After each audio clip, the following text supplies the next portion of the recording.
Well, the headline policies from both Anthony Albanese and Peter Dutton's election campaign launches were all about housing and how to get more younger Australians into their own homes. For Anthony Albanese, part of it is his plan to allow first homeowners to buy a property with just a 5% deposit. The Coalition's policy is for interest to be tax deductible on the first $650,000 for people earning under $175,000 and for couples earning under $250,000, and for superannuation also to be used as a home loan deposit. We will allow Australians to access up to $50,000 of their super towards a deposit for their first home. That allows home ownership earlier. And as the asset grows in value, as your home grows in value, so does your ultimate asset position as you get later in life. As you grow older and can put that money back into super when you dispose of that house, you can end up with a house and a good super balance as well. It's an either-or proposition under the Labor Party. Your super ultimately is your money. It's not the government's money. Well, today, the Prime Minister and the Coalition were aggressively called out for these policies, among others by economists Chris Richardson and Saul Eslake. They say the policies add to demand for housing, which will push prices up, not down, making them less affordable. The Prime Minister today said the government is addressing supply with its target to build 1.2 million homes in the next 5 years, but do note it's already hopelessly behind on that target.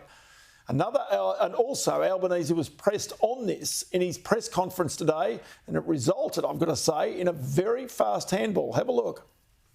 You're increasing supply. I mean, the policy yesterday is to add 100,000 houses, but at the same time, over that same 8 years of those houses being built, you're going to help 640,000 first home buyers. There's a lot more home buyers than houses. Well, we are... I'll give Claire. Sure. So, we don't just have a commitment to build 100,000 homes for first home buyers. Our government has been assiduously working on building more homes for 3 years now, and it's working. So let's bring in here Peter Tulip, the Chief Economist at the Centre for Independent Studies and a former economist at the Reserve Bank. Peter, always good to chat to you. G'day, Ross. So fundamentally, both of them seem to want to push more people into homes. Is that always the right thing to do? Mainly we need to build more homes, that we have more people that want homes than we have homes available to shelter them. So we need to increase supply is the big priority. OK, but the government and the taxpayer, we don't have enough money to build everybody a home that wants a home, surely. That's just nuts policy. No, the private sector is busting to build, actually. That there are builders and developers out there that would just love the chance to provide more houses, but we're not letting them. Okay, we just need to get the government out of the way to let builders build. All right, so I want to go back one step. The reason when I speak to builders and construction companies that they're not building more homes right now is because there's not the profit incentive for them to do so. They can't get the workers, the materials are too high, the price of land's too high, the price of development is too high because it takes so long to get approvals. Are they the barriers to building more homes? I think these claims are exaggerated. In that list, you mentioned the price of land. That's what the builders are bidding for. Why are they bidding these high prices for sites that they then say make the development infeasible? That doesn't make sense, and I don't think it's really credible.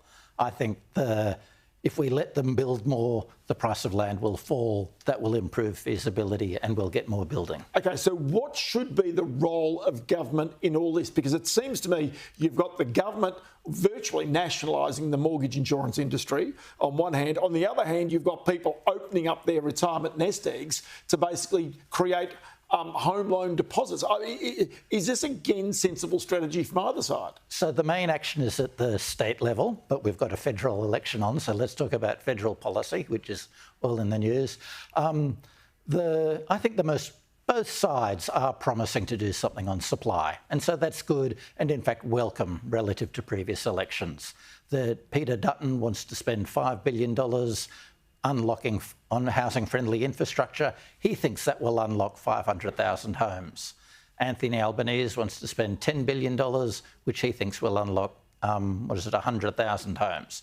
They're good policies, and it's nice seeing the parties talking about supply for a change. OK, so is that... but you are right. there's a lot of bad stuff in there too. Right, okay. Because it seems to me that if the economy were to slow, the Reserve Bank would cut interest rates. Some are suggesting 3 or 4 times this year. It seems to me, if I was a property developer or a homeowner, that would do a whole bunch more to give me incentive to buy or to build than the government doing what it's doing right now. No, you're right. Interest rates are one of the strongest determinants of construction activity, and it is under the control of the Reserve Bank, but it has other things, in fact, more important things to worry about, like the stability of the whole economy, which is a big issue at the moment. So it has to keep its eye on inflation and unemployment numbers, and we need to use housing policy to improve affordability, and that's mainly a state government issue. Okay, so state government issue, but then there's coordination between the feds and the state governments. Just one thing here, because it seems every time there's even a perceived economic downturn or a genuine economic downturn, the one thing that government seeks to do is to stimulate the housing market because it's got such a big knock-on effect. Is that what you really sense is at play here? No, the measures that are being, because we don't have a macroeconomic crisis at the moment, so there's not that pressure that in the past, as you say, has led to these stimulus measures. At the moment, what they're reacting to is that the voters are telling them housing affordability is a huge crisis and governments need to do something about it. The politicians are reacting to what the voters are telling them. Okay, so of the policies that you heard over the weekend from both parties, which seem to be the most sensible and which are the craziest?